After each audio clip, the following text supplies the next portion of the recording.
Nadie lo anotó en ningún registro oficial. No hubo reunión municipal, ni acuerdo firmado, ni declaración pública.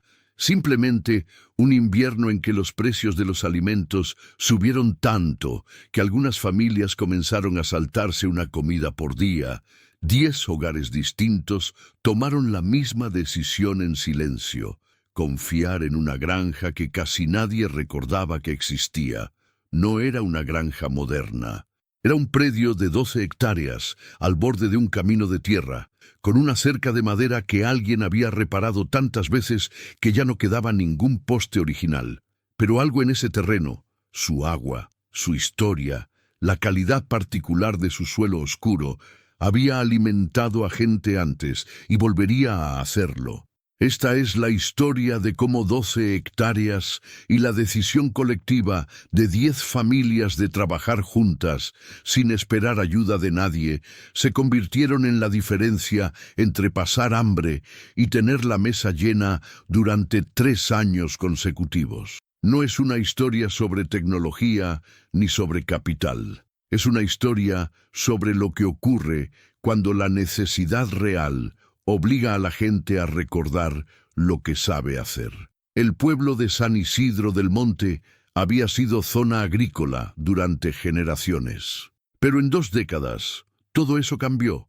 Las nuevas generaciones migraron a las ciudades. Las parcelas se abandonaron una por una.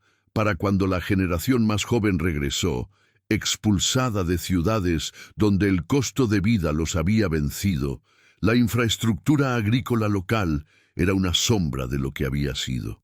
La granja de los Herrera era uno de los pocos predios que todavía funcionaba, aunque apenas. Don Aurelio Herrera tenía 73 años, cultivaba solo con la ayuda ocasional de su hija Remedios, y sus rodillas ya no le permitían trabajar más de 5 horas seguidas.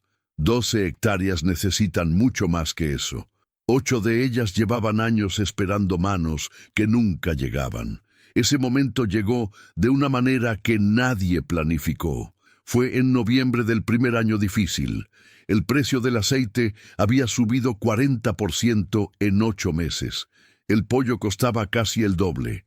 El frijol de bolsa en la tienda, ese frijol que sus abuelos habrían sembrado en el traspatio, se vendía a un precio que algunos jubilados ya no podían pagar. Carmen Estrada fue la primera en hablar con don Aurelio. Una tarde se plantó en la entrada de la granja y le dijo directamente: «Tengo tiempo libre, tengo 4 hijos, y el dinero no me alcanza para comprar alimentos como antes.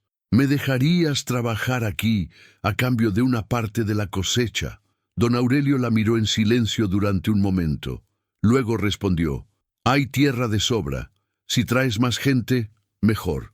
En menos de 2 semanas, 9 familias más habían llegado a la misma conclusión. El acuerdo era tan simple que cabía en 2 oraciones. Cada familia aportaba trabajo proporcional a sus capacidades y recibía alimentos proporcionales a sus necesidades y su contribución. Don Aurelio aportaba la tierra, el agua, las semillas y el conocimiento. Las familias aportaban manos, herramientas personales y el compromiso de aparecer cuando se necesitara. No hubo contrato escrito, hubo algo más poderoso: la certeza compartida de que si el sistema fallaba, todos perdían por igual. Los primeros días revelaron que el trabajo de campo era físicamente más exigente de lo que cualquiera de los recién llegados había imaginado. Carmen, que había estudiado contabilidad y llevaba 15 años trabajando en oficinas, nunca había sostenido una coa en su vida. Sus manos se llenaron de ampollas en las primeras 2 jornadas. Don Aurelio no hizo concesiones innecesarias, pero tampoco fue cruel. Enseñaba con paciencia lo que necesitaban saber y transmitía sobre todo una actitud: la tierra no premia la prisa. Hay un ritmo en la agricultura que no puede forzarse, y el que aprende a respetarlo produce más que el que no descansa. Para finales de noviembre, las 8 hectáreas abandonadas habían sido preparadas para la siembra. Más de 2000 metros de surcos trazados a mano, piedras retiradas, hierba invasora eliminada, canales de riego desbrozados. Un trabajo colectivo de proporciones que ninguna de las 10 familias habría podido hacer sola. Y el terreno, después de años de reposo, lucía oscuro y esponjoso, como debe verse la tierra buena. La primera cosecha grande llegó en febrero, 4 meses después del inicio. Más de 4 toneladas de maíz criollo en mazorca seca, suficiente para que cada familia recibiera 400 kilos para consumo propio, equivalente a más de un año de tortillas para una familia de 4, y aún quedara excedente para semilla. No hubo celebración ruidosa, hubo algo más raro y más profundo, silencio satisfecho. Las familias cargaron sus costales, los acomodaron en sus vehículos o carretillas y volvieron a sus casas con más alimento del que habían comprado en los últimos 6 meses juntos. El segundo año fue más ambicioso. Con la confianza que da una primera cosecha exitosa, el grupo expandió la diversidad de cultivos e introdujo los primeros animales de corral de manera colectiva. 20 gallinas ponedoras cuyo manejo era rotativo. No era una cantidad industrial, 4 o 5 huevos por familia por día, pero era proteína constante que antes habían comprado. El estiércol de las gallinas, mezclado con residuos vegetales, se convirtió en composta de alta calidad. El suelo comenzó a mostrar mejoras visibles, más esponjoso, más oscuro, con mayor presencia de lombrices, indicadores clásicos de tierra viva y saludable. También llegó la primera prueba seria, una plaga de trips en el Chile que se extendió antes de ser detectada. Sin dinero para pesticidas industriales, el grupo construyó la solución con lo disponible. Extracto de ajo y cebolla aplicado con aspersores manuales. Remoción de las plantas más afectadas. Introducción de albahaca y menta en los bordes, cuyo olor repele a los insectos vectores. El proceso tomó 3 semanas y costó 30% de la cosecha de Chile. Pero aprendieron algo invaluable: cómo identificar el problema en etapa temprana y cómo responder sin depender de insumos externos. En el siguiente ciclo, el Chile fue rodeado desde el primer día por albahaca. Se perdió menos del 5%. Las lecciones difíciles son las que más se retienen. El tercer año trajo la mayor prueba, una sequía de 4 meses en una zona donde el ciclo normal entregaba lluvias regulares de mayo a septiembre. Los pozos de vecinos se fueron secando. Los agricultores que dependían del temporal sufrieron pérdidas totales. La granja sobrevivió porque en los 2 años anteriores, don Aurelio había coordinado la construcción de 3 ollas de agua, captaciones de lluvia en depresiones del terreno selladas con arcilla, y había enseñado el riego por goteo artesanal, botellas de plástico perforadas enterradas junto a las plantas, que liberaban agua lentamente directo en la raíz. Decisiones que en los años buenos parecían precauciones excesivas se convirtieron en la diferencia entre perder todo y mantener la producción. Sacrificaron algunos cultivos conscientemente, redujeron el chile a la mitad, eliminaron los de hoja verde, se concentraron en camote, yuca y chayote, cultivos de raíz que resisten la sequía porque sus raíces profundas alcanzan humedad donde las plantas superficiales no pueden llegar. El maíz se sembró solo en 1 hectárea, elegida por su mayor retención de humedad, y se regó con parsimonia quirúrgica. El resultado fue una cosecha reducida pero real, 1,5 toneladas.